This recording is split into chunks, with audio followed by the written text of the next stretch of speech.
Hola, el tema de hoy es la obesidad en la infancia y la adolescencia. En los siguientes minutos me permitiré platicarles cuál es la situación actual de la obesidad en los niños y los adolescentes de nuestro país, en México, y particularmente hablaremos de la experiencia que tenemos en la clínica de obesidad del Instituto Nacional de Pediatría.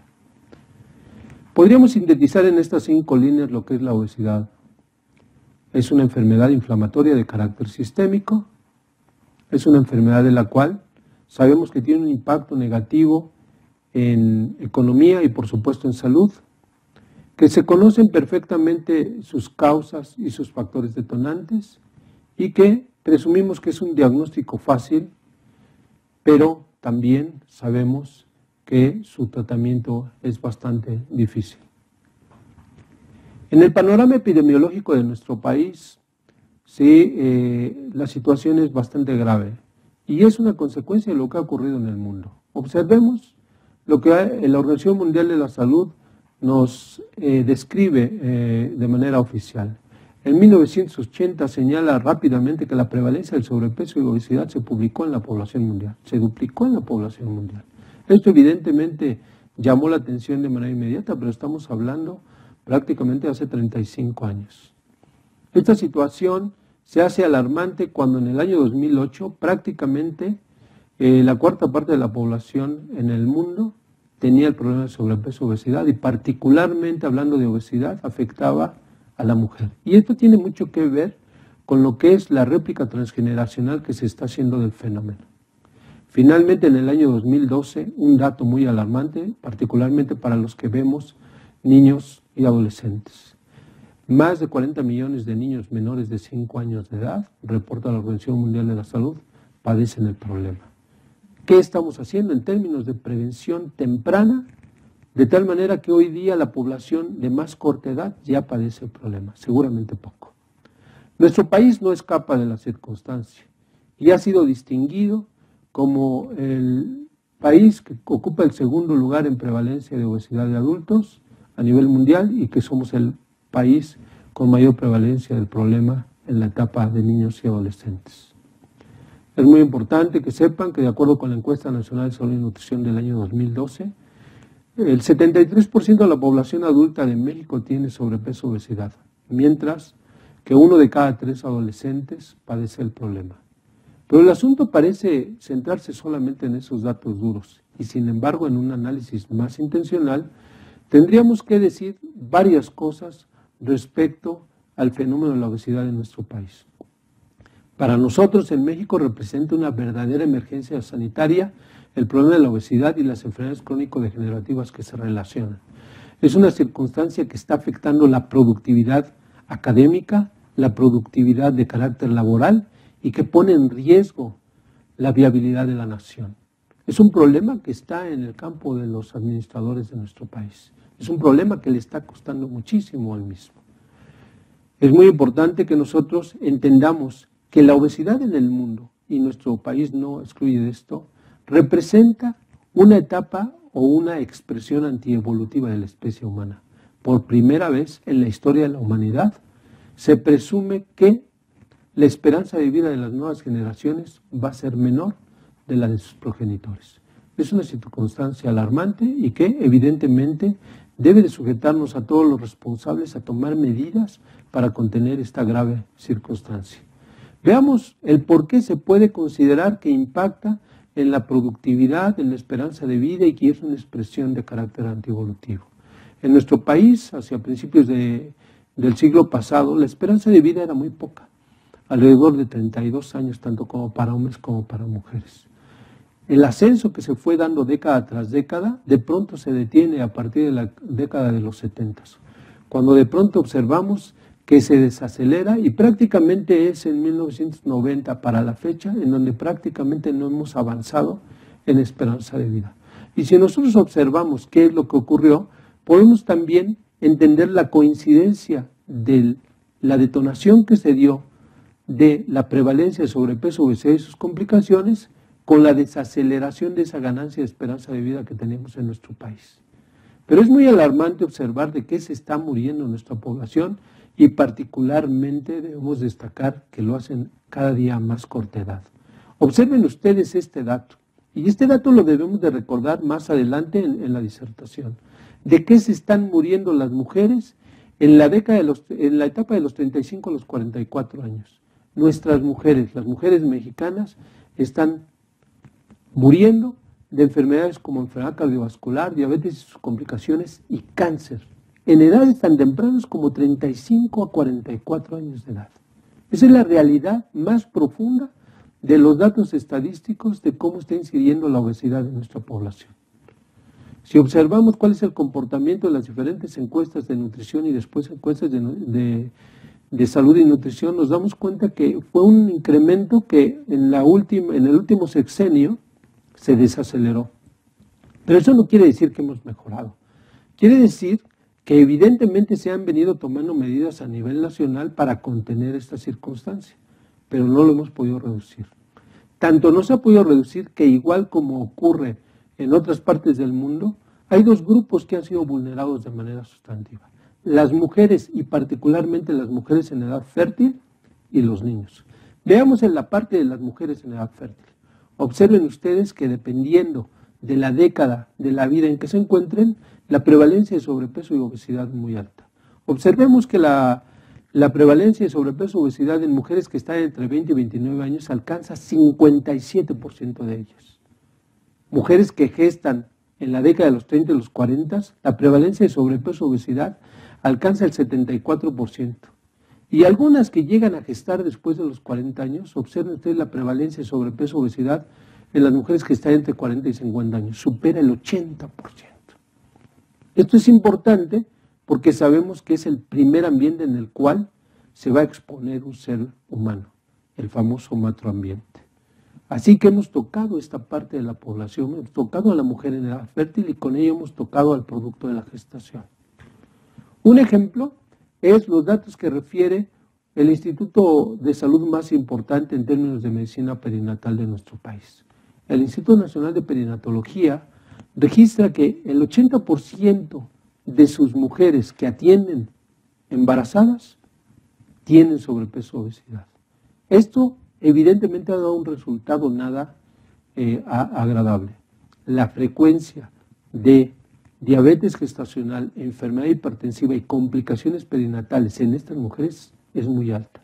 Si nosotros tomamos en cuenta los reportes que se dan en otras partes del mundo, observen ustedes el riesgo que se tiene ante condiciones de sobrepeso, obesidad o obesidad extrema de aumentar la frecuencia de diabetes gestacional, enfermedad hipertensiva de embarazo, terminar el embarazo en cesárea, el ofrecer bebés con prematurez y además bebés con peso alterado, peso alto, peso bajo, que es una forma muy mala de iniciar la vida. Y en los bebés el efecto es también muy alto. Observen ustedes la prevalencia que tienen las malformaciones congénitas, específicamente en el riesgo que se gana al haber sido gestados en mujeres que tienen obesidad u obesidad grave. Un riesgo que supera 3 veces el de una gestación normal es algo que debe alertarnos y debe poner manos en la circunstancia. Recuerden ustedes que no solamente nacen con este riesgo, sino que es un inicio de vida que presumiblemente va a determinar cuál va a ser el futuro de este individuo. El segundo grupo, ya lo mencioné, son los menores de edad. Y dentro de los menores de edad debemos de distinguir a dos. El primero, los menores de 5 años, y el segundo, las mujeres adolescentes. ¿Por qué distinguir al primer grupo? Observen ustedes que desde 1988, en las encuestas de nutrición que se realizaron en nuestro país, existían ya observaciones de que el peso de estos pequeños ya se ubicaba en terreno de riesgo para desarrollar sobrepeso y obesidad. Si bien no eran parte de población que tuviese esta condición, ya estaban por encima del ideal y por lo menos los ubicaba en esa condición reconocida como riesgo de sobrepeso y obesidad. Hoy, en 2014, la circunstancia nos hace pensar que prácticamente 1 de cada 3 niños menores de 5 años de nuestro país están en condiciones no ideales de peso y presumiblemente van a garantizar una generación más de individuos con sobrepeso y obesidad en la infancia, en la adolescencia y por supuesto en la adultez. Y el otro elemento son las mujeres adolescentes. Las pequeñas que ya van a arribar a la etapa fértil y que evidentemente van a gestar, están teniendo también una prevalencia muy alta de sobrepeso y obesidad que supera el 30%. Esta condición, reitero, habla de la necesidad de tomar medidas de prevención de carácter primario temprano para disminuir esta posibilidad. Observen cuál es el riesgo, según la OMS, de tener una población menor de 5 años con sobrepeso o obesidad para el 2020. Se presume que el 10% de ellos en todo el mundo tendrán esta condición nutricional inadecuada. Nuestro país, en ese proceso y una circunstancia de latencia, desde que se comenzaron a observar prevalencias de riesgo alto de desarrollo de sobrepeso o obesidad, hasta ahora que tomamos medidas, nos hace presumir que vamos a estar por encima de este pronóstico que nos da la Organización Mundial de la Salud. Pero no solo eso. Hoy enfrentamos no solamente el riesgo de desarrollo de sobrepeso y obesidad de manera temprana. Hoy estamos enfrentando a niños y adolescentes con sobrepeso o obesidad complicada. Recuerden ustedes que se presumía que si un niño se mantenía en sobrepeso o obesidad en la adolescencia, tenía el riesgo de desarrollar de manera temprana las enfermedades crónico-degenerativas que se relacionan con el sobrepeso y obesidad.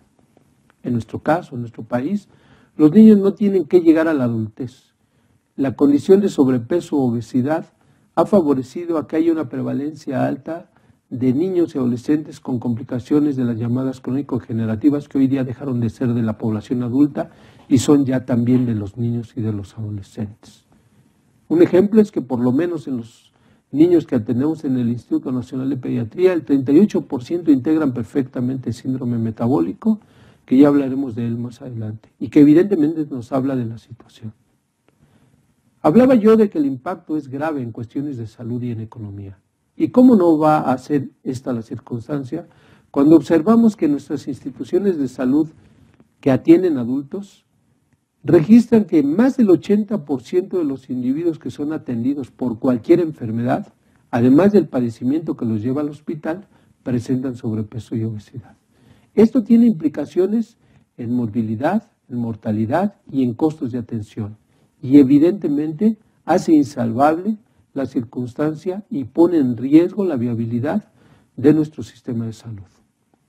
Preocupante es que también en el terreno de la medicina hospitalaria de los adolescentes, hoy día estamos observando que cerca del 40% de los adolescentes que ingresan en nuestros hospitales, además del padecimiento de base que los lleva al mismo, tienen sobrepeso o obesidad. Y de la misma forma que en adultos son individuos que tienen complicaciones asociadas que implicarán mayor riesgo de mortalidad y por supuesto mayor gasto. La pregunta la hemos publicado en revistas de lectura no solamente del ambiente médico, de los administradores, de los legisladores. ¿Qué hemos hecho con la salud de nuestra población?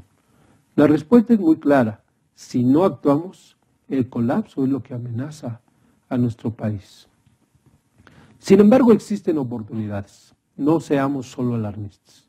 Mencionaba yo en la segunda lámina de esta presentación, dentro de los 5 lineamientos claros que tenemos en torno al problema de la obesidad, es que conocemos sus causas, sus factores detonantes y por ende nos señalan los puntos de oportunidad para su prevención y su atención adecuada. Esas causas, factores detonantes y resolutivos permiten precisar áreas y momentos de prevención y también proyectan estrategias de tratamiento. Esto es muy importante porque para el tema del sobrepeso y la obesidad, los mejores instrumentos para su atención son el conocimiento profundo de la enfermedad, que esto dista mucho de ser lo que queremos en los profesionales de la salud.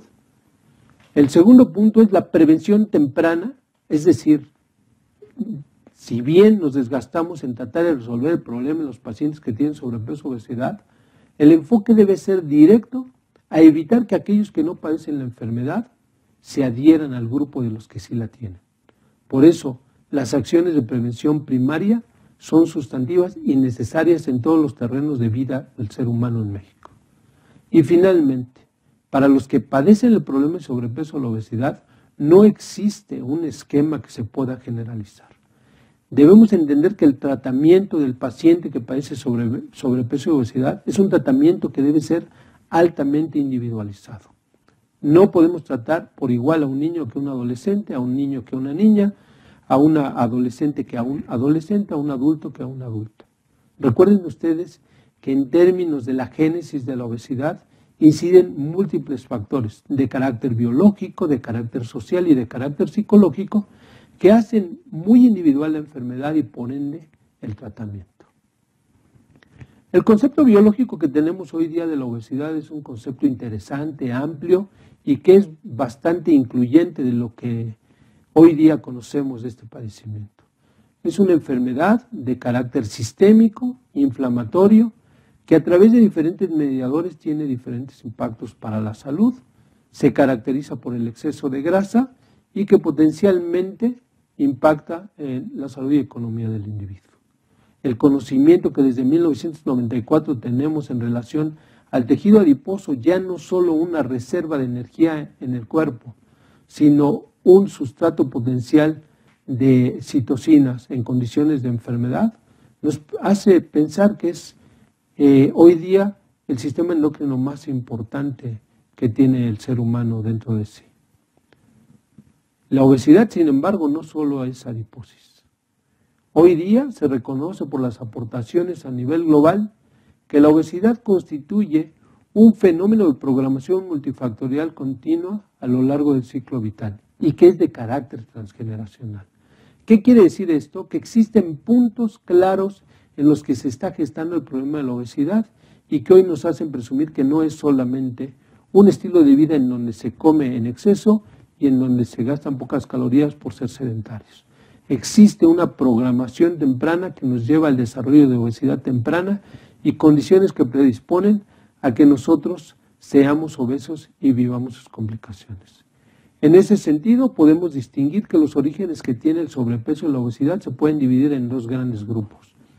Los factores condicionantes de carácter prenatal y los de carácter postnatal.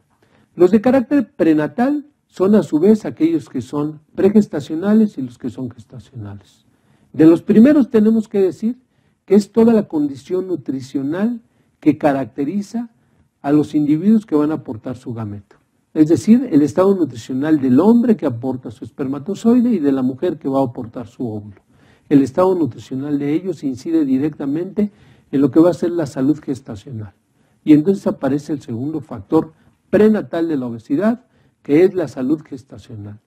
La calidad de alimentación y nutrición que tiene la mujer gestante, su estado metabólico, su condición sistémica, incide directamente en cómo se está gestando el nuevo individuo. Y finalmente el segundo grupo, que son los condicionantes de carácter postnatal, en donde, como todos sabemos, se caracterizan básicamente por un estilo de vida poco saludable.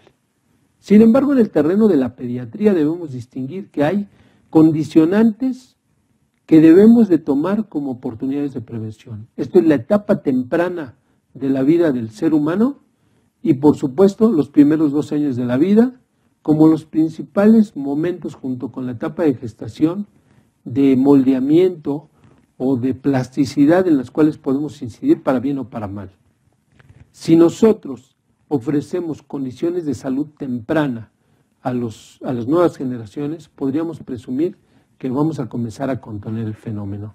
Si nosotros no incidimos directamente y en forma temprana, las posibilidades de contener las improntas que de carácter pregestacional, gestacional y en la etapa temprana de la vida se van adhiriendo en el ser humano, van a ser muy difíciles de ser revertidas. Este esquema es muy interesante. Observen ustedes lo que nos está describiendo. La importancia que a nivel prenatal tiene la salud del individuo que aporta su gameto junto con el gameto de la mujer que lo recibe. Es muy importante saber cómo la salud del espermatozoide regula la salud de la placenta y con ello potencialmente la salud del nuevo ser. El macroambiente entonces no solo está determinado por la salud y la nutrición de la mujer. El individuo que aporta su gameto debe de aportarlo en las mejores condiciones de nutrición posible para el momento en que se da este proceso. De tal manera que con esto podríamos evitar un fenómeno de disrupción temprana del desarrollo que hoy día sabemos tiene incidencia directa en diferentes procesos de carácter epigenético, en síntesis proteica de elementos que van a regular la función de todo el sistema.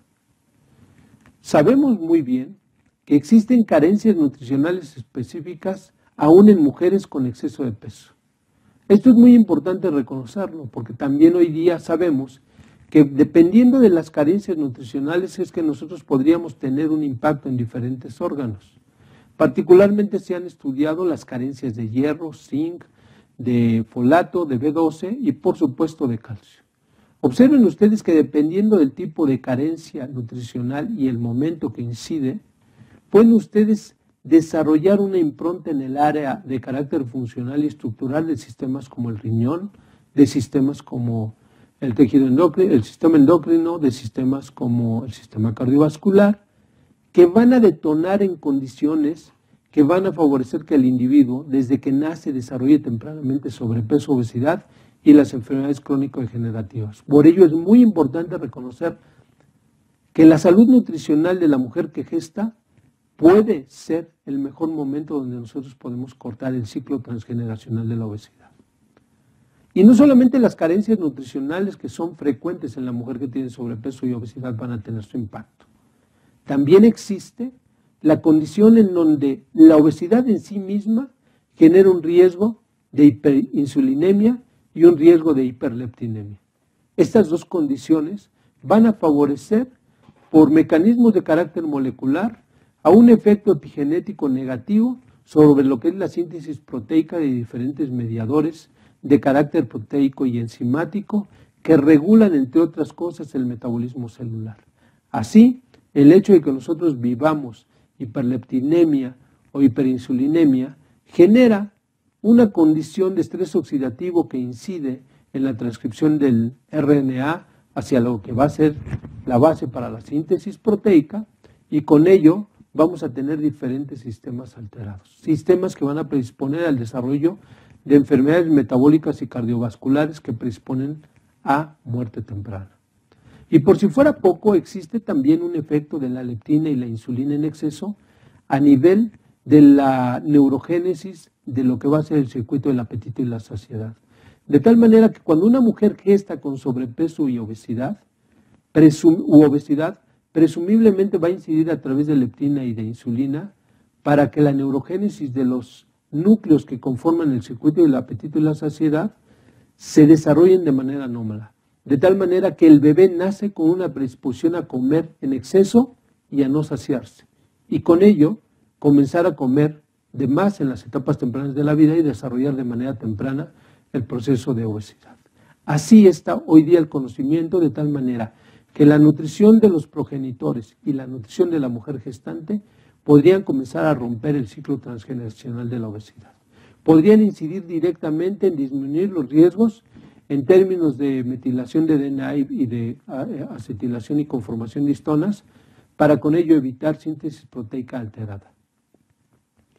Un dato adicional que también tiene mucha importancia es el otorgado por la doctora Julie Minella y el doctor Gary Bosham, quienes han hecho estudios de cómo se va determinando las preferencias gustativas en el ser humano. Y aquí aparecen en estudios de alta tecnología cómo el líquido amniótico ve modificado su sabor de acuerdo con lo que come la mujer que está gestando. De tal manera que la mujer que consume hidratos de carbono simple o grasas saturadas incide directamente en el sabor del líquido amniótico, mismo que va a ser deglutido por el bebé y que va a tener un efecto en la neurogénesis en sitios muy importantes, particularmente en sitios que regulan neuronismo. El fenómeno se sigue dando a lo largo de la gestación y ocurre también en las etapas tempranas de la vida, donde ese sistema nervioso central sigue siendo inmaduro y el aporte de leche materna de una mujer que lacta con nutrientes inadecuados podría incidir directamente en la neurogénesis que aún se sigue dando en la etapa postnatal. Así tenemos dos periodos, el de etapa prenatal y el de etapa postnatal, en donde la malnutrición materna puede incidir directamente para que se vaya programando el bebé de manera neuroconductual en las preferencias gustativas que va a tener. Y finalmente, lo que es la cultura alimentaria. Desde el momento en que se inicia la alimentación, hasta el tipo de alimentación que se le ofrece al individuo de la nueva generación. El hecho de que nosotros arranquemos de manera temprana con la lactación y que arranquemos además con nutrientes que generan hedonismo, presumen que ese individuo en un muy corto plazo va a ser una persona que come en exceso y come no saludable. Si a lo que se expuso la mamá y a lo que se le expuso en las primeras etapas de la vida, lo llevan a hacer preferencias de carácter hedónico que se ubican en el núcleo accumbens, que van a determinar que el pequeño tenga o una conducta saludable o una conducta de riesgo al momento de comer, y por ende una condición que puede cohibir o favorecer el riesgo de desarrollar sobrepeso o obesidad. Esos son los elementos que han venido programando al ser humano de carácter, en forma metabólica y en forma neuroconductual, de tal manera que nos hace comprender que el por qué le cuesta trabajo modificar su estilo de vida. El por qué hoy día, aún siendo del grupo del área de la salud en donde la prevalencia dentro de nuestro país es muy alto el fenómeno del sobrepeso y la obesidad, ellos, sabiendo lo que implica esta enfermedad, no puedan cambiar o no puedan sustituir su alimentación. ¿Cuál es la reflexión que nos merece entonces todo esto? Bueno, la reflexión que nos merece es que debemos de cuidar a la infancia desde antes de que nazca. ¿A través de qué? A través de cuidar a la mujer que gesta, a través de cuidar al individuo que va a aportar su gameto. Por ello es muy importante entender cuál es el mejor momento de prevención temprana de la obesidad para cortar el ciclo transgeneracional. Y evidentemente va a aparecer siempre la población en edad fértil. Y dentro de esto es muy importante entender el grupo de las adolescentes. Pasemos al aspecto clínico que tiene la obesidad. Ya dijimos que es una enfermedad inflamatoria sistémica. Y esto es muy importante porque si es una enfermedad inflamatoria sistémica, la petición es de que la evaluación no puede ser solamente de carácter antropométrica, ni tampoco puede ser exclusivamente de carácter cardiometabólico. La obesidad es una enfermedad sistémica y esto nos obliga a investigarla de manera amplia, porque como vamos a ver a continuación, en este cuadro, la gama de complicaciones es bastante amplia. Desde complicaciones que van, por lo que todos pensamos, diabetes mellitus tipo 2 y enfermedad cardiovascular, hasta las últimas que puedan ser de carácter inmunomodulador, con una mayor susceptibilidad a enfermedades infecciosas, con una mayor mortalidad quirúrgica, con problemas gastrointestinales del tipo de la enfermedad hepática grasa no alcohólica, problemas de reflujo, litiasis en vías biliares, etc. ¿Y qué podemos decir de otras áreas, como es el caso de los problemas de tipo psicosocial, en donde hoy es sustrato para violencia contra menores el padecer sobrepeso o obesidad? Así es la importancia que hoy tenemos y que debemos de reconocer de esta grave enfermedad. Dentro de todo este contexto de complicaciones, por su impacto en cuestión de mortalidad, se distingue la necesidad de identificar el síndrome metabólico. Esa condición clínica que no es más que una situación en la cual el individuo que lo padece está predispuesto a desarrollar tempranamente diabetes mellitus y o enfermedad cardiovascular y morir de manera temprana.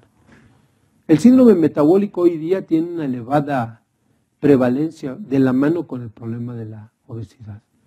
Las cifras a nivel mundial nos dicen que prácticamente 4 de cada 100 adolescentes que han tenido obesidad y expresión de síndrome metabólico son diabéticos. Y este tipo de situación es muy importante para términos de detección temprana y prevención. La Federación Internacional de Diabetes publicó en el 2005 el concepto de síndrome metabólico en adultos, mismo que tiene una versión para la infancia y la adolescencia y que fue publicado en el año 2007.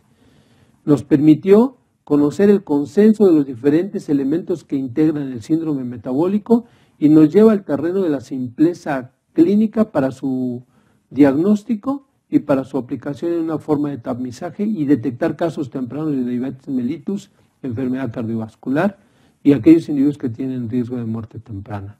Recuerden que los objetivos que tiene el aplicar los criterios para la detección de síndrome metabólico es identificar primero al individuo que tiene alto riesgo cardiometabólico y segundo, disminuir el riesgo del desarrollo de estas enfermedades y el riesgo de muerte temprana. Lo importante que tiene conocer los criterios de síndrome metabólico es su aplicación fácil para aplicarlos en la práctica clínica cotidiana. Existen múltiples aportaciones. Aquí podemos ver por lo menos 3 propuestas de criterios de síndrome metabólico. Todas son interesantes, todas tienen pequeñas diferencias unas con otras.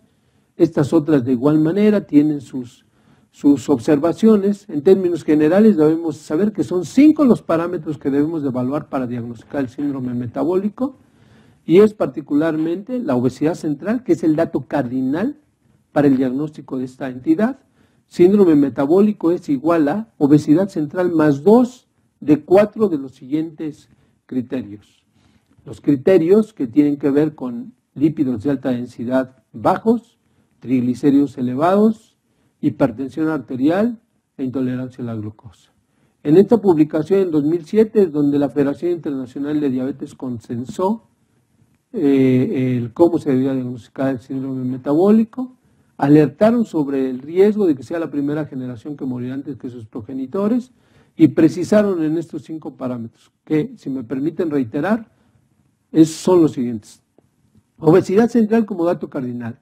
Es importante entender que para el diagnóstico de síndrome metabólico debe de haber obesidad central. Ustedes pueden tener un individuo con lípidos de alta densidad bajos, triglicéridos elevados e hipertensión arterial. Ese individuo no tiene síndrome metabólico a pesar de que tiene 3 criterios. Ese individuo tiene riesgo cardiovascular más dislipidemia e hipertensión arterial.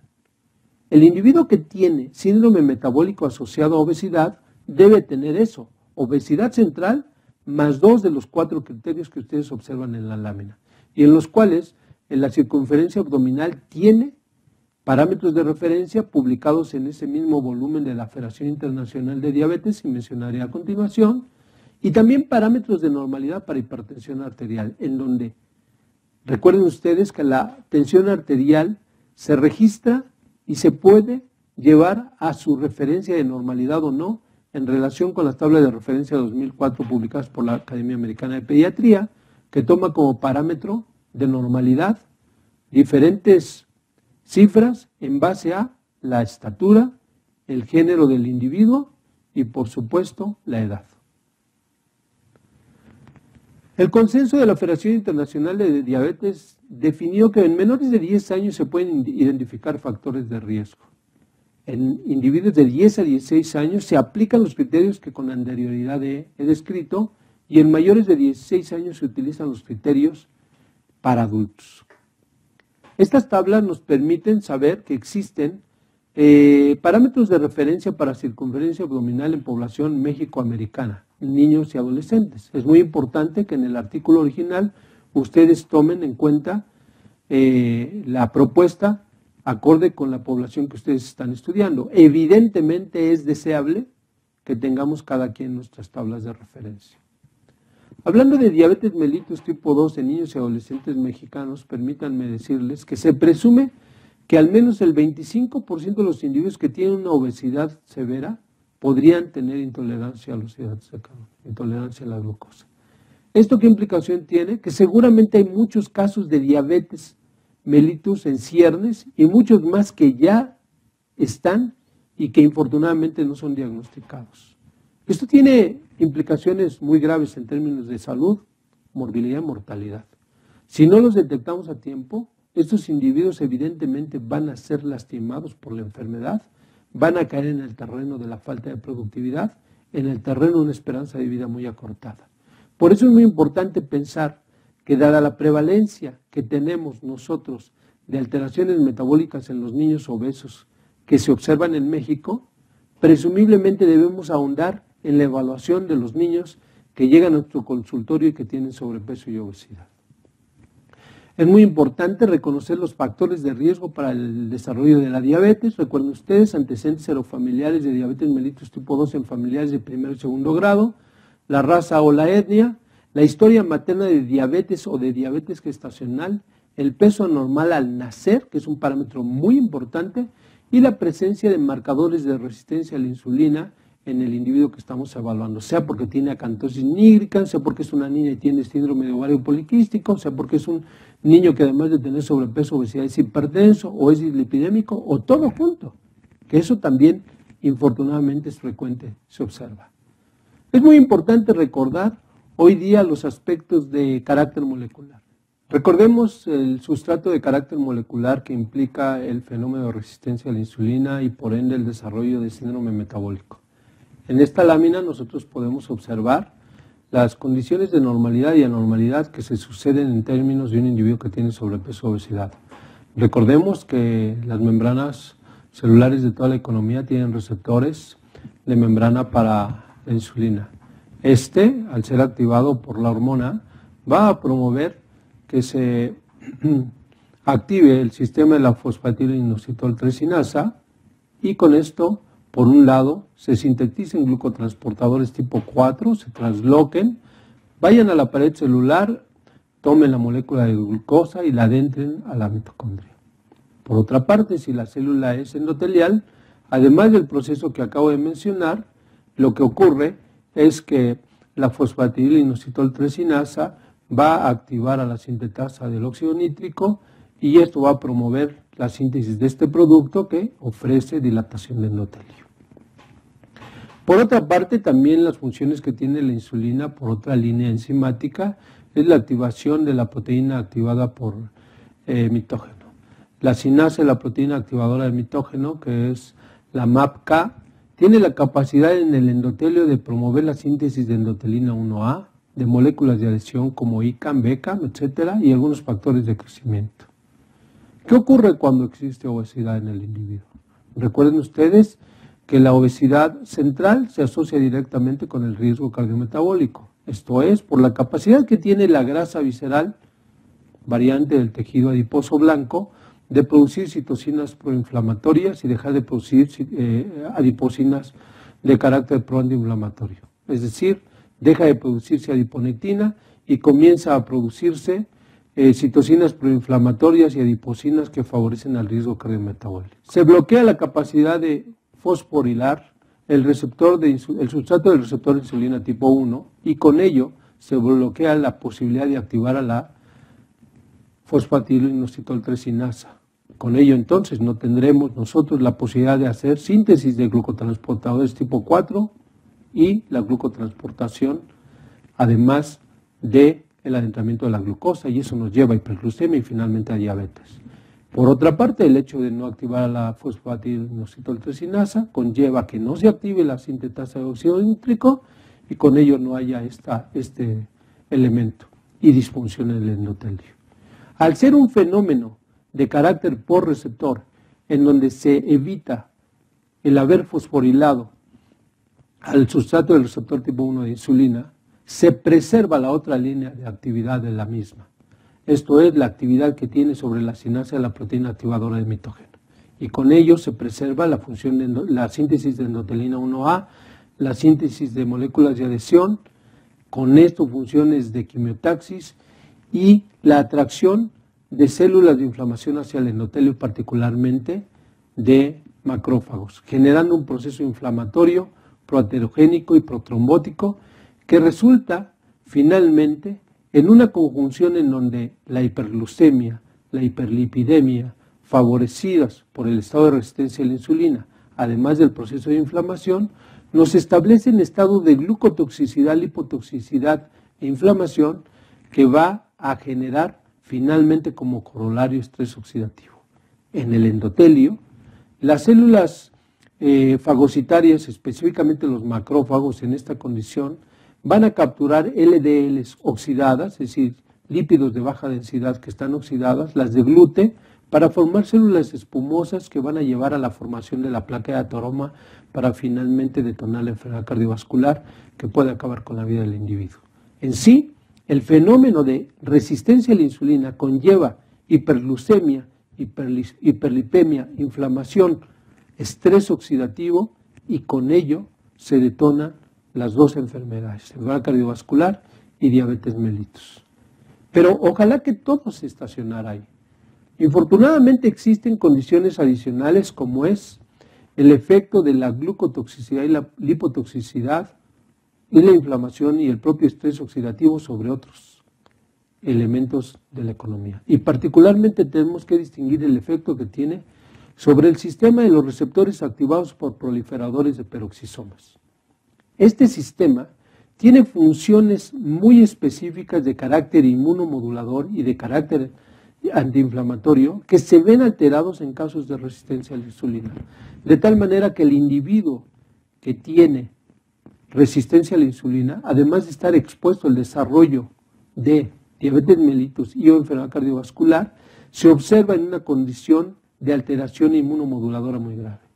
Particularmente debemos distinguir que además incide directamente en la función de los peroxisomas. Recuerden ustedes que los peroxisomas son esos organelos de carácter paranuclear que tienen la capacidad de regular funciones antioxidantes de la economía y además citomorfogénesis. ¿Esto qué implicación tiene? Que el individuo que tiene sobrepeso o obesidad pierde capacidad antioxidante, envejece, tiene mayor nivel de apoptosis, pero por otra parte tiene menor capacidad de regular esa condición de riesgo de formación de células anómalas que deben de ser reconocidas y destruidas por nuestro sistema.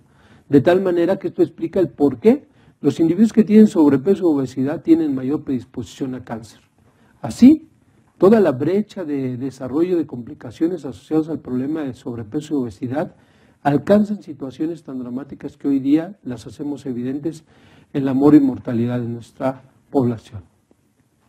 Recuerden ustedes que los obesos tienen mucho riesgo cardiovascular. Y hablando de los adolescentes obesos, es muy frecuente encontrar que coexistan diferentes factores de riesgo cardiometabólico. Continuando con el impacto sistémico que puede tener esta condición de resistencia a la insulina y que favorece además de diabetes a riesgo cardiovascular, debemos de distinguir que nuestros adolescentes hoy día están viviendo una situación todavía más grave. Ellos viven varios factores de riesgo cardiovascular que son detonados por la propia obesidad. No es extraño encontrar que nuestros adolescentes sean hipertensos, tengan dislipidemia, padezcan de repercusión ventilatoria y además tengan hiperglucemia. Como pueden ustedes observar en esta lámina, al menos el 50% de los adolescentes que atendemos tienen un riesgo y el 20% llegan a tener hasta 2 riesgos, situación que evidentemente incrementa el riesgo cardiovascular de estos pacientes. En esta gama de expresiones sistémicas que conlleva el fenómeno de resistencia a la insulina ha aparecido la enfermedad hepática grasa no alcohólica. Es muy importante saber que hoy día el impacto hepático que ha tenido la pandemia de obesidad establece que la enfermedad hepática grasa no alcohólica es la causa número 1 de proceso inflamatorio hepático, superando aquellas causas como hepatitis de carácter infeccioso, tóxico, metabólico, etcétera. Todas juntas no alcanzan la prevalencia que hoy día el hígado graso o el hígado asociado con resistencia a la insulina se está presentando en la población en el mundo. Y la edad pediátrica no excluye de eso. De acuerdo con algunas referencias, hasta el 70% de los niños y adolescentes que padecen obesidad tienen enfermedad hepática grasa. Y recordemos que es de una expresión muy característica. Prácticamente los pacientes no se quejan de esta condición. Prácticamente hay que ir a buscarla. En el mejor de los casos, los pacientes pueden describir que tienen dolor abdominal en el cuadrante superior derecho del mismo.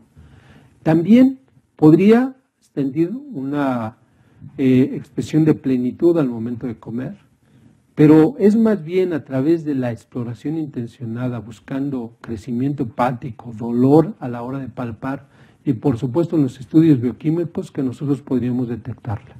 Es muy importante saber que si bien es cierto que el diagnóstico pleno se hace a través de biopsia, el diagnóstico clínico y el apoyo de carácter radiológico nos hace presumir directamente que aquel individuo que tiene obesidad y que no tiene ninguna causa que modifique la función o la estructura hepática, si nosotros encontramos que ese hígado está crecido, que tiene anomalías bioquímicas, que además nos presumen que está infiltrado de grasa, seguramente es condicionado por la situación del sobrepeso y la obesidad. Otra complicación y que podría tener relación con resistencia a la insulina, aunque no está como tal así documentado, pero que sí tiene coexistencia con la enfermedad hepática grasa, es el síndrome de apnea hipoventilación obstructiva del sueño, SAOS. Recuerden ustedes que en un apartado reconocido o mencionado en la literatura como el síndrome de grasa ectópica, los individuos obesos, cuando han saturado su capacidad de almacenar grasa en sitios habituales de contenido de la misma, comienzan a hacer depósito en zonas no habituales. Precisamente el hígado graso es una de esas expresiones y el otro es la infiltración grasa a nivel de músculos faríngeos. Esto conlleva una obstrucción del árbol respiratorio que determina una hipoventilación de carácter obstructivo y también restrictivo, puesto que recordemos que el tener un abdomen grande restringe la capacidad mecánica del tórax y con ello la ventilación. Así es como se desarrolla el síndrome de apnea obstructiva de sueño, que junto con la enfermedad hepática grasa no alcohólica componen o integran el síndrome de grasa ectópica. Es importante decir que frecuentemente pueden ustedes encontrar enfermedad hepática grasa no alcohólica como acompañante de la obesidad. Pero si ustedes encuentran síndrome de apnea obstructiva de sueño, es casi un hecho que ese paciente además tiene enfermedad hepática grasa no alcohólica. Y es muy importante distinguir que de la misma manera debemos ir a buscarlo. Si ustedes no cuestionan al paciente sobre datos clínicos, no les va a decir si ronca o no ronca, si hace pausas respiratorias o no hace pausas respiratorias, si el paciente tiene una respiración estertorosa diurna, si tiene narcolepsia, etcétera. Ustedes tienen que preguntarlo y seguramente el paciente se los va a decir. Y de la misma forma saber que requieren una evaluación por especialidad, específicamente por el área de neumología, y la realización de una polisomnografía para determinar si es portador o no de síndrome de apnea obstructiva de sueño. Recuerden que hasta el 7% de los individuos con sobrepeso o obesidad tienen SAOS. Y si tienen SAOS es un factor de riesgo cardiovascular que se adiciona a otros como dislipidemia, hipertensión, hiperglucemia, etc. Probablemente una de las complicaciones menos medidas y menos abordadas, a pesar de que sí se saben, a pesar de que sí se llegan a investigar, es el problema de carácter psicosocial. Las repercusiones psicosociales que tiene la obesidad van desde la autoestima baja ante la autopercepción corporal anómala que tiene el individuo, hasta situaciones de marginación social, violencia, maltrato, etcétera, que se hacen susceptibles. Y esto detona particularmente en la infancia y en la adolescencia. De tal manera que en una pregunta muy simple ustedes pueden investigar si existe esto. De manera un tanto práctica, si me permiten decirlo así, si ustedes le preguntan a un paciente o al familiar de un paciente si ese chico con sobrepeso o obesidad tiene dolor en alguna parte del cuerpo, con esa simple pregunta ustedes pueden sospechar varias complicaciones. ¿Qué les lleva a pensar que la familia, el individuo mismo diga que tiene dolor de cabeza? Cefalea podría ser expresión de dos complicaciones. Una, pseudotumor cerebri, otra, hipertensión arterial. Tendríamos que investigar en el paciente que nos conteste positivamente que tiene cefalea estas dos posibilidades. Otro ejemplo, ¿qué pensarían si el paciente tiene dolor abdominal? Evidentemente, si lo llevan al terreno del cuadrante superior derecho, podríamos diagnosticar hígado graso. ¿Qué pensarían si nos dice que tiene dolor en articulaciones, en plantas, repercusión musculoesquelética por sobrepeso o obesidad? Así, con una simple pregunta de dolor en alguna parte del cuerpo que sea recurrente, ustedes lo pueden investigar. Bueno, pues en el terreno de las repercusiones psicosociales, el que ustedes pregunten a la mamá o al individuo si ha sido motivo de observación o señalamiento que le provoque incomodidad, llanto, enojo y hasta agresividad, ustedes pueden comenzar a pensar que efectivamente esos señalamientos están llevando al riesgo de complicaciones psicosociales en ese paciente que tiene sobrepeso o obesidad. La evaluación clínica es muy simple. Es muy probable que poco podamos aportarles a ustedes en su vasto conocimiento. Sin embargo, debemos entender que la simpleza con que nosotros abordemos a los pacientes nos hará más práctico el diagnóstico. Por supuesto que hay que hacer una medición y registro del peso y de la estatura del individuo. No se puede olvidar que debemos de calcular el índice de masa corporal para llevarlo a una referencia de si es normal o está en un rango de sobrepeso o obesidad. Es muy importante medir la circunferencia de cintura. Recuerden ustedes que es un parámetro cardinal para nosotros saber cuál es la distribución de grasa que está teniendo ese individuo y señalar si tiene riesgo o no cardiometabólico. Recordar que existen parámetros de referencia para saber si está por arriba de lo normal o en la simpleza de la relación del índice cintura-talla. Si ustedes tienen un índice de 0.50 o más en el caso de los niños y los adolescentes y no tienen sus patrones de referencia, ustedes pueden presumir que el niño tiene obesidad central. Y ante esa circunstancia ustedes tienen la obligación de buscar que no haya complicaciones de carácter cardiometabólico. Muy importante es retomar la práctica cotidiana del registro de los signos vitales. Si eres nutriólogo, si eres médico, no importa cuál sea tu área, tú tienes la responsabilidad de medir los signos vitales. Familiarizarse con el procedimiento del registro de la tensión arterial parece ser una situación que cada día es más difícil para los profesionales más jóvenes. La recomendación es hacerlo cotidianamente porque son datos cardinales que nos pueden llevar a detectar riesgos en nuestros pacientes. Y por supuesto la exploración física completa. Observen ustedes en la imagen que está en la parte inferior derecha cómo al descubrir por completo el cuerpo de un pequeño podemos observar repercusiones ortopédicas sustantivas y poder limitar con eso o por lo menos conducir de manera más correcta la indicación de actividad física y no cerrarlo de manera simple, hace ejercicio y come saludable sin saber que el chico pueda brincar una cuerda, que el pequeño pueda jugar un deporte que implique saltos y se va a lesionar. Una repercusión como esta, en donde el valgo de rodillas es sustantivo, como el hecho de desviación de la cadera y la columna es bastante claro y que nosotros tendríamos que particularizar la recomendación. El diagnóstico entonces requiere de antropometría, una historia clínica completa, un estudio de laboratorio y gabinete que nos permitan perfectamente hacer un diagnóstico en el consultorio del profesional de primer contacto. Los patrones de referencia siguen en transición. Después de la aportación del año 2000 que nos dieron los Institutos Nacionales de Salud de los Estados Unidos y usamos sus gráficas de referencia, en 2007 aparecen las de la Organización Mundial de la Salud.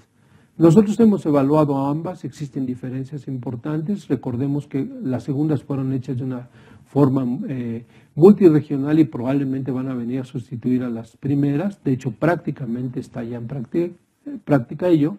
Lo importante es hacerlo, lo importante es pesar, medir, hacer índice de masa corporal y graficar a nuestros pacientes para saber en qué condición está. Y si me permiten, en el campo de la pediatría, los estudios que nos hablan del riesgo de desarrollo de sobrepeso o obesidad establecen claramente que no deben estar nunca por arriba de la percentil 50. Si sus niños o adolescentes en algún momento se encuentran por arriba de esta percentil, el riesgo de desarrollar sobrepeso o obesidad hacia la adolescencia terminal o la adultez es muy alto. Los únicos niños que no desarrollan sobrepeso o obesidad son aquellos que están en rango de normalidad de índice de masa corporal y nunca por arriba de un índice de masa corporal de la percentil 50. Recuerden cuáles son los parámetros, que son muy simples. En caso de sobrepeso, los niños que tienen un índice de masa corporal por arriba de la percentil 85 están en sobrepeso sin superar la 95. Cuando están arriba de la 95 tenemos obesidad. De tal manera que esto es muy importante. En México, dada la circunstancia y como queremos que no se compliquen, la Academia Mexicana de Pediatría ha sido un poco más exigente y sin extrapolar nuestros datos al mundo, nosotros consideramos que tiene sobrepeso aquel niño que está por arriba de la percentil 75, que tiene obesidad cuando está arriba de la percentil 85 y que tiene obesidad grave cuando está arriba de la percentil 97. Es muy importante que nosotros entendamos que es solo para nuestra región. A nivel internacional, retomamos. Está en sobrepeso el niño o adolescente que está arriba de la percentil 85 por debajo de la 95, está en obesidad aquel que está por arriba de la 95. Es muy importante explorarlos, permítanme insistir, seas nutriólogo, seas médico, tú tienes que descubrir y evaluar a tu paciente. Esto es exploración física cotidiana. Observen claramente las expresiones de resistencia a la insulina marcadas en la acantosis nigricans de este pequeño. Evidentemente esto al nutriólogo o al médico lo deben llevar a un terreno de sospecha de resistencia a la insulina y riesgo de complicaciones. En el paciente que hacía referencia, observen ustedes las repercusiones corporales con pseudoginecomastia, con repercusiones musculoesqueléticas marcadas, con evidente modificación corporal, como es el caso del pseudomicropene, que impacta de manera importante en el individuo. Hablaba en el espacio de síndrome metabólico que la Federación Internacional de Diabetes consensó que a menores de 10 años no se puede diagnosticar síndrome metabólico. El diagnóstico es de los 10 a los 16 con los parámetros que mencioné y arriba de 16 los de adultos. En menores de 5 años, de 10 años solamente hay que evaluar el riesgo. Sin embargo, nosotros tenemos población desde 5 años de edad, como es el caso de esta pequeña, que tiene datos de acantosis nigricans y que además tiene una bioquímica que perfectamente documenta síndrome metabólico. Habrá que esperar a que modifiquen ese consenso, habrá que esperar a que esta niña viva las consecuencias en el corto plazo por vivir ya todo lo que conlleva el síndrome de resistencia a la insulina y sus repercusiones sistémicas. Seguramente no, y nosotros por lo menos no lo permitimos. Observen este caso es el caso más dramático que vivimos nosotros de síndrome de apnea obstructiva de sueño. Es Ever, un jovencito de 13 años de edad que llegaba al consultorio y se quedaba dormido frente a un servidor y que ante la pregunta de si era porque lo habían levantado temprano, dado que nosotros iniciamos muy temprano nuestra consulta, la respuesta fue no. Este es el estado normal del pequeño, se la pasa durmiendo, preguntando cómo está en la escuela. La respuesta fue, ya no va a la escuela, se quedaba dormido y decidieron sacarlo. Este pequeño lo ingresamos para estudiarlo, dado que tenía repercusiones ventilatorias severas y nos hizo un paro respiratorio. Es decir, el SAOS en su expresión máxima le ocurrió a este pequeño y tuvo la suerte de estar en el hospital para ser atendido. Evidentemente es una situación extrema. Cuando se trata de mujercitas que se encuentran en la pubertad, la presencia de resistencia a la insulina, la presencia de hirsutismo, alteraciones menstruales, la presencia de acné, deben llevarles a pensar que están frente a un caso de síndrome de ovarios poliquísticos. ¿Cómo diagnosticamos de manera simple si nuestros pacientes son obesos de carácter exógeno o son obesos de carácter endógeno? Recuerden ustedes que en cualquier ambiente donde se atiende obesos, el 95% de ellos es de carácter exógeno y solo el 5% deriva de problemas de carácter endógeno. Ese 5% está conformado, el 4% de ellos, por síndromes. Síndromes que se asocian con sobrepeso o obesidad. Aparece el síndrome de Down, aparece el Prader-Willi, aparece el Bardet-Biedl, etc. Y 1% de todos los pacientes que nosotros observamos con sobrepeso o obesidad tiene como causa una enfermedad endocrina. Y ahí se conjuntan problemas de hipopituitarismos, panhipopituitarismos, hipercortisolismo, hipotiroidismo. ¿Cuál es el mensaje en términos de diagnóstico clínico? El 95% de los pacientes son exógenos y tienen un perfil fenotípico normal, mientras que el 5% restante, conformado por los síndromes y las alteraciones de carácter endocrino, su causa siempre nos da un fenotipo. Por eso es importante apoyarnos en este siguiente algoritmo. Siempre que ustedes vean un paciente obeso deben evaluar los siguientes parámetros: fenotipo, neurodesarrollo, estatura.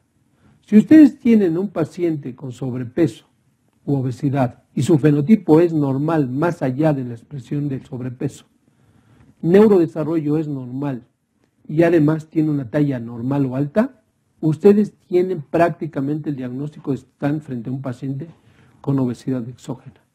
Pero tengan mucha precaución en aquellos casos en donde además de obesidad tiene un fenotipo característico, como el caso del paciente con Down, como el caso con síndrome de Prader-Willi o el Bardet-Biedl, que todos sabemos las estigmas que contienen.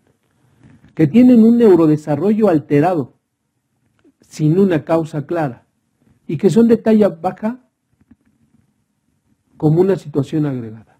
Pacientes con obesidad, con expresión fenotípica normal, con neurodesarrollo anormal, o con alteraciones en el crecimiento, específicamente en la estatura, ustedes deben de investigar que no estén frente a un caso de obesidad de carácter endógeno. Desafortunadamente hoy día vivimos que muchos pacientes que además de ser endógenos viven en este ambiente favorecedor de sobrepeso obesidad, entonces hacen obesidades gravísimas. De tal manera que el hecho de que tengan un estilo de vida saludable, poco saludable, no es la explicación de que tengan sobrepeso o obesidad. De esos pacientes que ustedes encuentran los rasgos que les acabo de decir, son pacientes que presumiblemente tienen una patología de fondo que debe ser investigada y diagnosticada. ¿En qué consiste la evaluación clínica de laboratorio y gabinete que nosotros hacemos a nuestros pacientes? Bueno, en la historia clínica hay que investigar antecedentes claros de carácter familiar que sean de riesgo y que se van a relacionar con el desarrollo de comorbilidades. Antecedentes personales, particularmente relacionados con la programación metabólica, que ya hablamos aquí, la programación neuroconductual. Peso al nacer, el peso de la gestante, si vivió diabetes gestacional la madre, si cuando nació este pequeño tuvo alguna expresión de anomalía o de carencia que lo lleve a una situación de estrés en las etapas tempranas de la vida. Por supuesto hay que investigar en el paciente la forma como fue alimentado, si recibió o no lactancia materna exclusiva, el tipo de alimentos que fueron introducidos en su dieta, el tiempo de actividad física, el tipo de actividad física, el tiempo pantalla, etc. Todo eso conlleva. Pero lo más importante, aparte de este esquema que todos ustedes ya conocen, es el ser muy intencionados en la evaluación de carácter físico. Tenemos la necesidad de hacer la medición antropométrica, la medición de signos vitales e ir a buscar todas las comorbilidades que acabamos de platicar. Comorbilidades centrales, comorbilidades cardiovasculares, comorbilidades endócrinas, comorbilidades hepáticas, respiratorias, cutáneas, musculoesqueléticas, psicosociales, etc. Esas solo se diagnostican cuando ustedes tienen un esquema perfectamente intencionado a través del cual los van a detectar. Y los estudios de laboratorio deben de ser básicos, una biometría hemática completa en donde particularmente deben observar si hay elevación de la fórmula roja, específicamente hemoglobina y hematocrito, que es el dato más temprano que ustedes pueden observar en el paciente que tiene sobrepeso y obesidad con repercusión respiratoria. Determinación de ácido úrico, que es un marcador muy temprano de resistencia a la insulina y que nos puede hablar de que muy pronto ese paciente va a integrar toda la gama que conlleva el diagnóstico de síndrome metabólico. Por supuesto hay que hacer estudios de química sanguínea completa, glucosa, urea, creatinina, perfil completo de lípidos, en donde no debe faltar colesterol total, lípidos de alta densidad, lípidos de baja densidad, triglicéridos. Hay que hacer pruebas de función hepática en nuestra población, como lo van a ver más adelante, en pacientes asintomáticos y sin referencia a enfermedad hepática, el 22% tiene alteraciones, en fin. Y por supuesto, nosotros tenemos hoy día la medición de los niveles de vitamina D de sangre, de homocisteína sérica y por supuesto proteína C reactiva, que como lo vimos en el tema de nutrición molecular, hoy tienen correlación directa con el desarrollo de enfermedades como diabetes, enfermedad cardiovascular, cáncer. De tal manera que si su paciente obeso, además de tener alteraciones bioquímicas que sustentan síndrome metabólico, si encuentran niveles bajos de vitamina D, niveles altos de homocisteína sérica o marcadores de inflamación como proteína C reactiva elevados, presumiblemente están viviendo complicaciones en una forma más rápida y que ponen en riesgo su esperanza de vida. Vean ustedes lo que nosotros observamos en nuestros pacientes.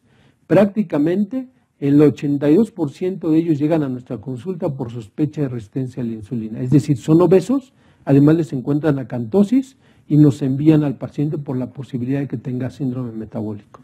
39% de ellos se puede integrar síndrome metabólico una vez que hemos realizado la exploración completa y los estudios que acabo de mencionarles.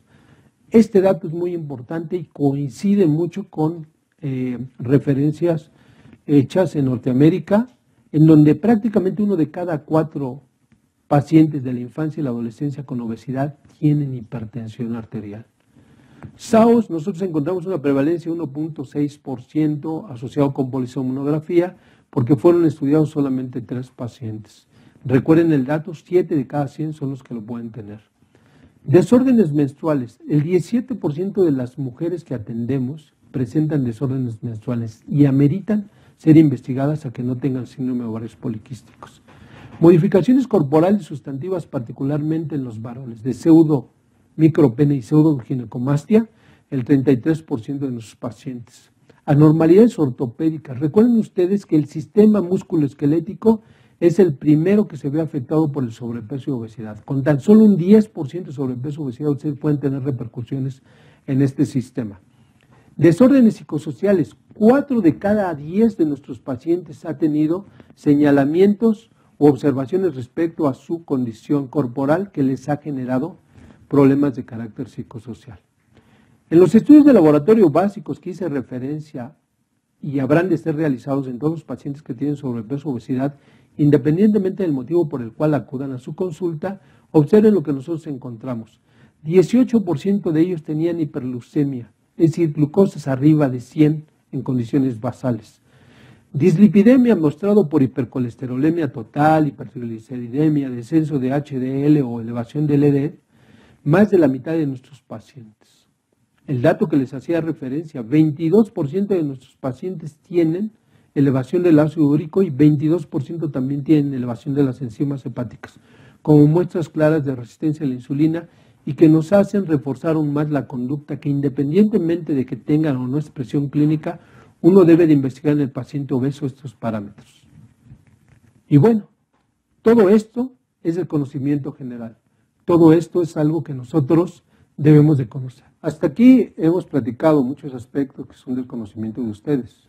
Probablemente algunos los motiven a ser un poco más intensos y más amplios en su forma de abordar a los pacientes, particularmente en la evaluación clínica y bioquímica y por supuesto de gabinete, para diagnosticar toda la gama de comorbilidades que van más allá de solo diabetes y enfermedad cardiovascular.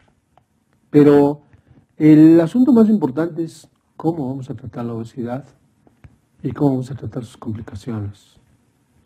Había dicho dentro de la introducción que uno de los elementos cardinales es individualizar el tratamiento. Si no lo entendemos así, estamos destinados presumiblemente al fracaso. Recordemos que las mejores tasas de éxito no alcanzan más allá del 8% en la resolución completa y que muchos de ellos van a tener recaída. Hoy día, a través de los diferentes modelos de aplicación, en donde particularmente se incide en la frecuencia con que se atiende a los pacientes y las estrategias de apoyo, además de indicarles una nutrición saludable y actividad física, algunos autores revelan éxitos hasta el 30%. Rosner, por ejemplo, en 1992 nos dio sus pausas de éxito terapéutico evidenciadas no solamente en la cuestión del peso, sino evidenciadas en cambios conductuales. Y en este terreno el panorama de éxito terapéutico va desde aquel individuo que ustedes logran contener el incremento de peso, aquellos que logran disminuir un poco su IMC, aquellos que disminuyen el IMC y disminuyen el riesgo, hasta aquellos que logran la normalidad. Nosotros medimos el éxito terapéutico en razón de cambios de estilo de vida. Recuerden ustedes, hoy, de acuerdo con los estudios de carácter epidemiológico y específicamente el metaanálisis de Fitness versus Fatness, que les recomiendo lo lean, el hecho de que ustedes activen a un paciente aún y cuando mantenga condiciones de sobrepeso o obesidad, equivale prácticamente a alcanzar el estado de salud y riesgo que puede tener el individuo que hace ejercicio y tiene un índice de masa corporal normal. Esto es muy importante porque, como veremos a continuación, parece, acorde con los datos de la OMS, que hemos sobreestimado a la obesidad como causa de muerte y hemos subestimado la inactividad física. Pasemos entonces al tema. Observen ustedes en este cuadro en donde nosotros sintetizamos cómo tratamos el sobrepeso y la obesidad. En la parte central ustedes pueden observar estilo de vida saludable, edulcorantes no calóricos y fármacos antiobesidad si lo permite la circunstancia. ¿Por qué? Porque la columna vertebral del tratamiento será siempre tratar el estilo de vida. Mejorar el balance energético a través del ahorro de calorías que ingiere el individuo nos lleva al terreno del uso de edulcorantes no calóricos. Y ahí podríamos entrar en tema de análisis para aquellos que no son muy afectos a su prescripción.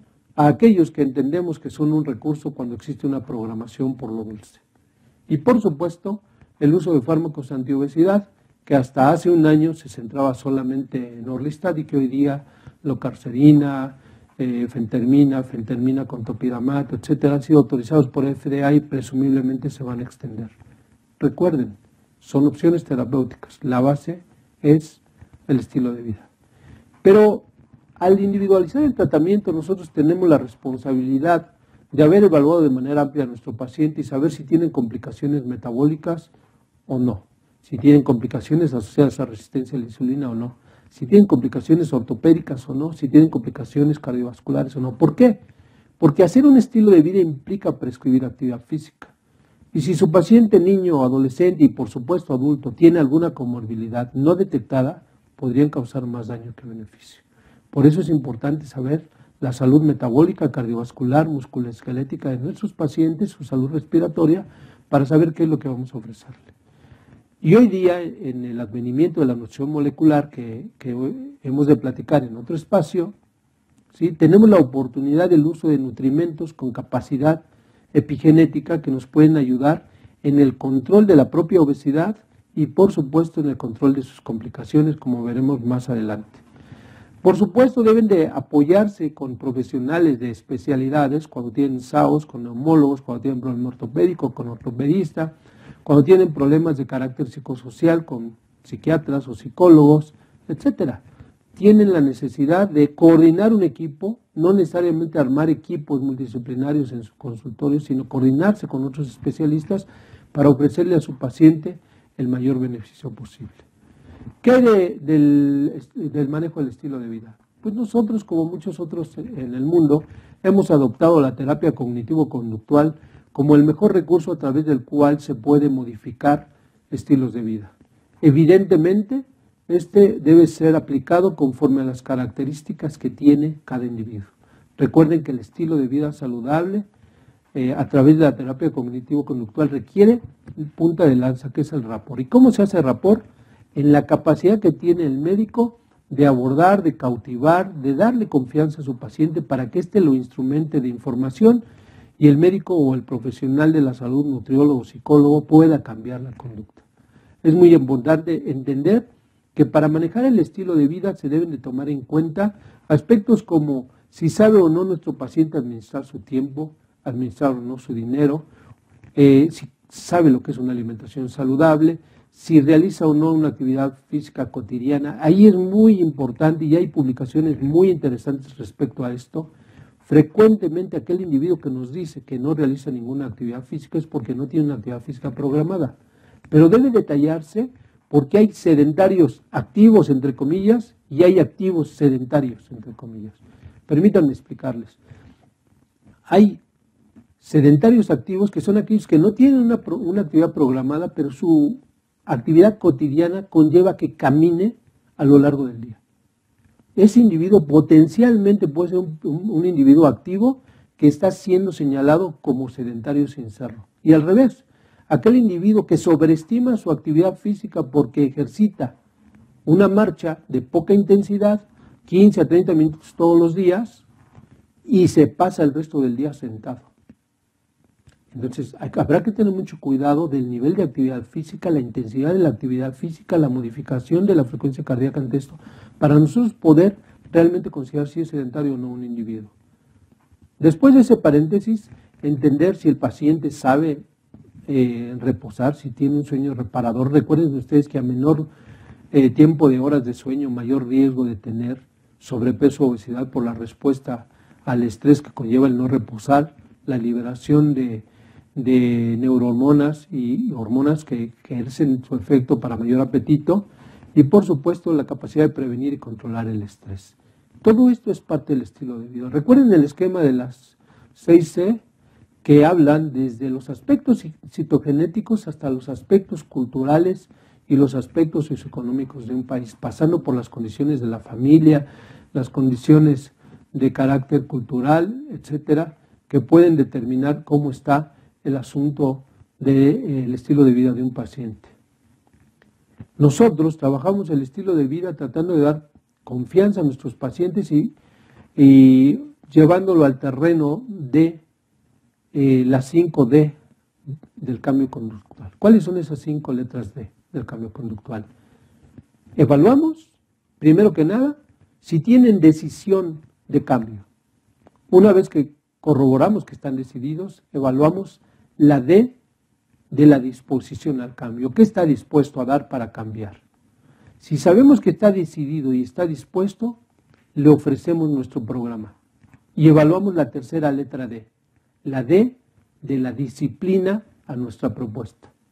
Si nosotros logramos que el individuo se discipline y observe cambios corporales, cambios en el bienestar de su vida, etc., seguramente vamos a lograr la cuarta letra, la letra D, de disfrutar. El individuo disfruta su nuevo estilo de vida. Al grado de caer en la quinta D, que es la D de la dependencia por el nuevo estilo de vida. Así, si ustedes quieren manejar el esquema de terapia cognitivo-conductual que va desde la precontemplación hasta el mantenimiento, si ustedes no tienen las 2 letras D cubiertas, decisión y disposición, difícilmente pueden poner en acción a un paciente, no importa qué propuesta terapéutica quieran dar, y la posibilidad de fracaso terapéutico es muy alto. Así manejamos la terapia cognitivo-conductual. Por supuesto, hacemos terapia motivacional, empoderamos a los pacientes, identificamos obstáculos, identificamos recursos, trabajamos en el día a día para que cambie su estilo de vida y alcance la letra D número 4 de que disfrute el nuevo cambio. Hablamos en la parte central sobre el uso de edulcorantes no calóricos. Es una realidad de que en el mundo se ha saturado de alimentos altamente energéticos la dieta de la población. En ese sentido, México no escapa. Nosotros en México estimamos que el 20% de las calorías que ingiere nuestra población procede de bebidas endulzadas. Evidentemente el uso de azúcar y el uso de fructosa, de jarabe de maíz, son situaciones que han impactado terriblemente en la población y consumen mucho estas fuentes energéticas. De tal manera que en estudios importantes de nuestro país, y haré mención más adelante, se estima que si nosotros lográsemos contener el consumo de bebidas energéticas de cualquier tipo, desde las industrializadas hasta las que preparamos en nuestra casa, podríamos disminuir el 20% de calorías y eso tendría un impacto. Por eso es importante hablar de los edulcorantes no calóricos. Y si bien sabemos que existen 6 que los organismos que regulan el consumo de bebidas y alimentos en el mundo los han autorizado, 5 artificiales y 1 natural, ¿sí? Es muy importante saber que hay mucho desconocimiento de estos por parte de los profesionales de la salud. Esto lleva a mitos, y esos mitos conllevan situaciones en donde se sataniza el uso de uno o de otro, o se sobreestima. Pensemos en esto, en la situación de cómo clasificar los edulcorantes. Y entonces los edulcorantes tenemos aquellos que nos dan energía, particularmente hablemos de azúcar y la fructosa, y hablemos de aquellos que no nos dan calorías, y estos se pueden dividir en 2 grupos. Los que son de carácter artificial, en donde está sucralosa, aspartame, noatame, etc., y el edulcorante no calórico natural que más se está consumiendo en el mundo, que es la stevia. Específicamente, uno de sus glucostebiósidos, el Reba-A, que es el que más se ha logrado purificar y el que parece dar un dulzor más semejante al azúcar. Eso es lo que tenemos en el mercado. ¿Nosotros qué proponemos? Lo que proponemos hoy día es que se haga un uso mesurado de los endulzantes que ofrecen energía y que se evalúe la seguridad de manera permanente de los edulcorantes no calóricos, sean de fuente natural o sean de fuente artificial. Evidentemente son un recurso. Se presume que su uso podría reducirlo. Pero todos sabemos que hay observaciones respecto al uso de los edulcorantes no calóricos. Incluso se presume que algunos tienen respuesta metabólica, como es el caso de la sucralosa. Lo cierto es que esos son estudios hechos en modelos y la mayor evidencia establece que si bien no reduce o quita la obesidad, los edulcorantes no calóricos podrían disminuir la ganancia ponderal. De tal manera que lo dejamos ahí en el criterio de cada uno. La sugerencia es estudiarlos, profundizar en el tema del que uno recomienda y saber que por ser artificiales no necesariamente son malos y por ser naturales no necesariamente son seguros. ahí está el azúcar, ahí está la fructosa, y en el caso de la stevia, como planta, se le sobreestima en el hecho de que regula el metabolismo de la glucosa, de que es diurético, de que por ende puede ser un buen recurso para la hipertensión arterial, pero hablan de una planta y lo que consume la población son los extractos, de los cuales de los 11 que más se han logrado purificar, insisto, solo está el Reba, y ese no tiene ninguna función de carácter metabólica ni diurética, por ende ustedes lo que usan es un edulcorante de fuente natural sin funciones metabólicas benéficas. Mientras que los de carácter artificial, hablemos solo del, por ejemplo, de la sucralosa, que tiene fuente u origen natural, es un derivado policlorinado del azúcar. Han clorinado en 3 carbonos al azúcar para hacerla metabólicamente inactiva, que no se absorba y no pueda dar, por ende, energía, calorías, mientras que la dulzor. Entonces, es de origen natural. Si nosotros profundizamos en el tema, sabemos que se puede usar en cualquier etapa de la vida, que se ha delimitado el riesgo de que sea teratogénica, que se puede utilizar en etapas tan tempranas como los primeros meses. La propuesta no es consumir azúcar, la propuesta no es consumir endulzantes, la propuesta es aprender a hacer nuevas generaciones que regulen la cantidad de hidratos de carbono que consumen y no vayan a sobreestimar tampoco el valor de los edulcorantes no calóricos. Hablaba yo sobre los trabajos que hace nuestro Ministerio de Salud, acá llamado Secretaría de Salud, con un comité de expertos conformado por líderes conocedores en el tema de nuestros principales hospitales, apoyado por profesionales de la Universidad de Harvard y de la Universidad de North Carolina, y esto nos ha mostrado que efectivamente si nosotros tuviésemos la oportunidad de clasificar los saludables o no, que son nuestras bebidas, observaríamos que las bebidas con edulcorantes no calóricos están por encima de los jugos que tradicionalmente consumimos, sean naturales o artificiales, de las aguas que tradicionalmente consumimos. Pero el enfoque que tenemos en la clínica es al consumo de agua, recuperar el conocimiento del agua como el principal nutriente del ser humano.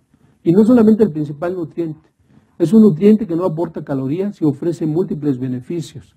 Mejora el desarrollo cognitivo, mejora las funciones cognitivas, mejora el tránsito digestivo, mejora la función cardiovascular, mejora la hidratación de la piel, mejora el estado de ánimo, mejora todo. Entonces consumamos agua, consumamos agua. Ese es el mensaje. De fármacos ya hablaba.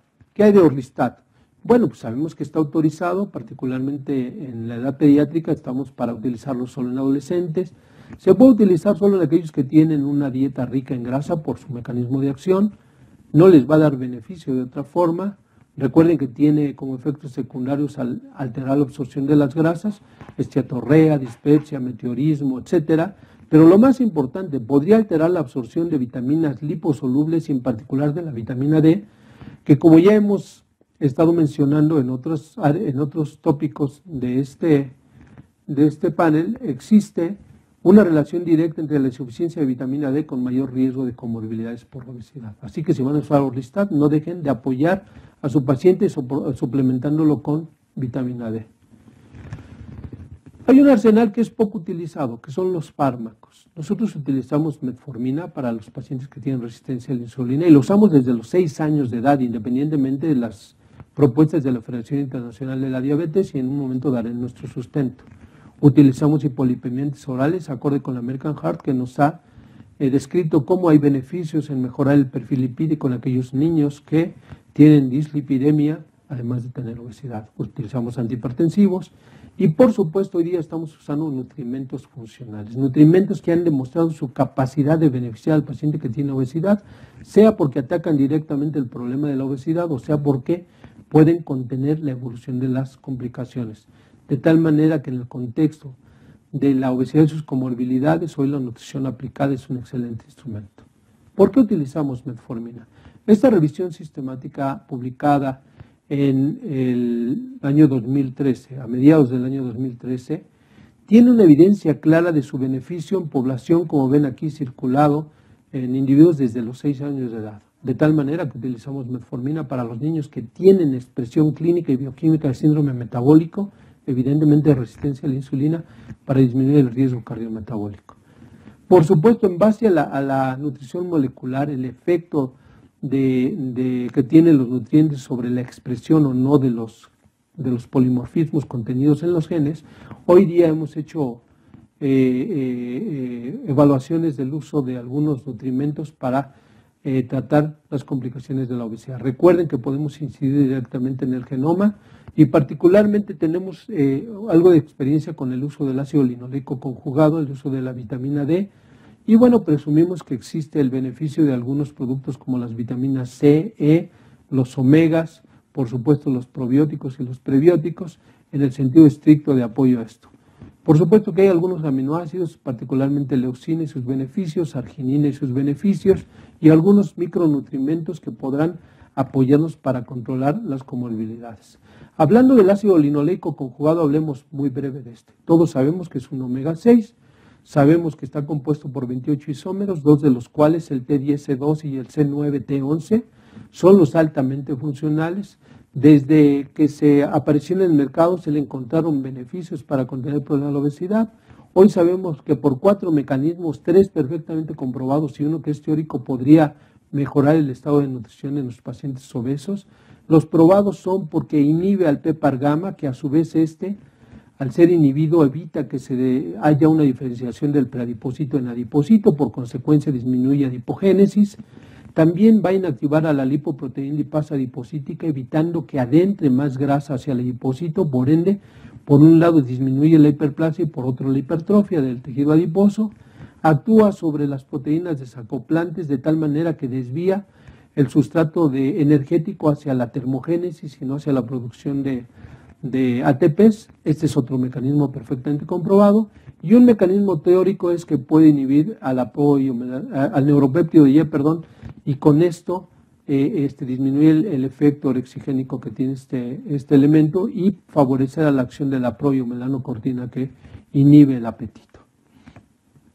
La leucina es un elemento muy interesante y menciono leucina en el contexto del ácido linoleico porque en el mercado hoy día existe la combinación leucina con ácido linoleico, y la leucina lo que hace es activar el complejo mTOR, que es el principal regulador del censo metabólico celular, y esto es muy importante porque puede preservar la integridad del músculo o favorecer a la síntesis de músculo estriado, rescata la señalización de la insulina. Por otra parte, debemos nosotros reconocer que es un producto que puede bloquear el efecto de resistencia a la insulina a nivel periférico. Así, la combinación de ácido linoleico con leucina puede ser útil en el caso de los pacientes con síndrome metabólico que viven en estado de inflamación y de estrés oxidativo.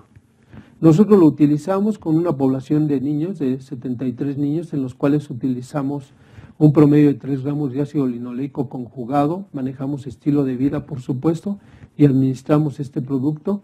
Observemos que en las primeras 16 semanas se logró un descenso del índice de cintura-talla, puesto que lo más que se ha observado con ácido linoleico es el impacto sobre la grasa visceral. Cuando quitamos el ácido linoleico, observamos que el paciente seguía reduciendo su índice de cintura-talla, pero si se observan, cuando estuvo con ácido linoleico, el efecto terapéutico es 5 veces mayor que cuando solo se utilizó con estilo de vida. Nuestra propuesta es utilizarlo 3 gramos todos los días. Insistiría, deben ser los isómeros T10, C2 y C9, T11 los que se deben de prescribir. Si ustedes utilizan ácido linoleico como género, tienen el riesgo de promover esteatosis hepática, mientras que los 2 isómeros que acabo de describir tienen la capacidad de motivar betaoxidación de ácidos grasos a nivel hepático e incluso reducir los efectos de la esteatosis hepática, de tal manera que tiene beneficios adicionales. En el caso de la vitamina D, el 91% de nuestros pacientes tienen insuficiencia de vitamina D. Esto es una situación alarmante. Y es una situación alarmante porque si nosotros reconocemos que la vitamina D regula múltiples funciones en el organismo, si nuestro paciente con sobrepeso o obesidad tiene vitamina D insuficiente, seguramente va a estar más en riesgo de desarrollar diabetes mellitus y enfermedad cardiovascular. Recuerden sus funciones, que son múltiples, lo hemos hablado en el tema de nutrición molecular. La vitamina D regula el metabolismo de la insulina y por ende de la glucosa, tiene efectos epigenéticos. También utilizamos vitamina C y vitamina E por su efecto antioxidante, su efecto regulador del tono vascular y por su efecto protector de la aterosclerosis. El estudio de los probióticos hoy día nos permite saber que regula el metaboloma a través de regular la microbiota, regula absorción de nutrientes, y esto es muy importante para beneficio de los pacientes, particularmente pacientes con problemas de resistencia a la insulina, estrés oxidativo, hígado graso. La cirugía bariátrica para nosotros es un recurso que debe ser considerado en situaciones extremas. No hemos consensado ni hemos determinado si nuestros pacientes deben ser intervenidos. Es un hecho que las publicaciones destacan que mejora, sin embargo no sabemos a mediano o largo plazo cuáles van a ser los resultados. Concluyendo, debemos de saber que lo más importante a trabajar en el tema de la obesidad en niños, adolescentes y también en adultos es hacer prevención primaria, evitar casos nuevos. Pero también debemos saber que hay muchos casos ya en el mundo y particularmente en nuestro país estamos muy agobiados por la situación, de tal manera que estructurar esquemas de tratamiento que se puedan individualizar y que puedan conllevar tratamiento de estilo de vida, modificación de balance energético y por supuesto adicionar fármacos, apoyos paraclínicos y desde luego nutrición molecular son una gran oportunidad, y es merecedor nuestro paciente de recibir nuestro conocimiento para disminuir el curso natural que puede llevar. Y por supuesto aquellos que ya tienen obesidad y que tienen diabetes o hipertensión o cardiovascular, esos pacientes pueden disminuir la lesión que les está provocando padecer estas entidades, preservando su vida.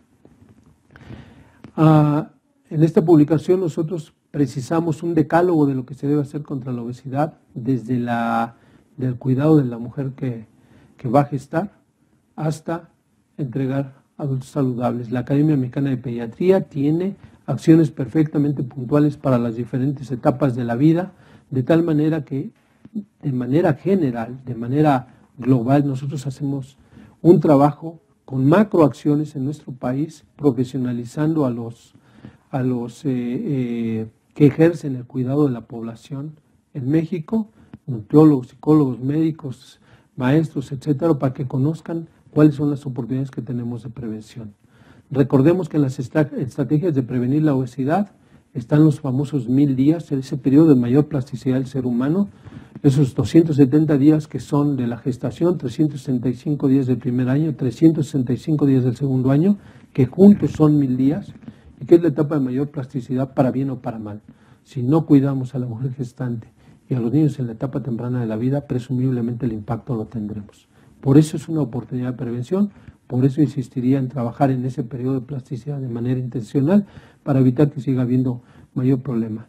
Este esquema les revela a ustedes lo que hacemos en el primer nivel de atención, es decir, en prevención primaria para evitar que haya más individuos con sobrepeso o obesidad en México, el segundo nivel para ayudar a los que ya lo padecen y el tercer nivel a los que están complicados. Muchas gracias.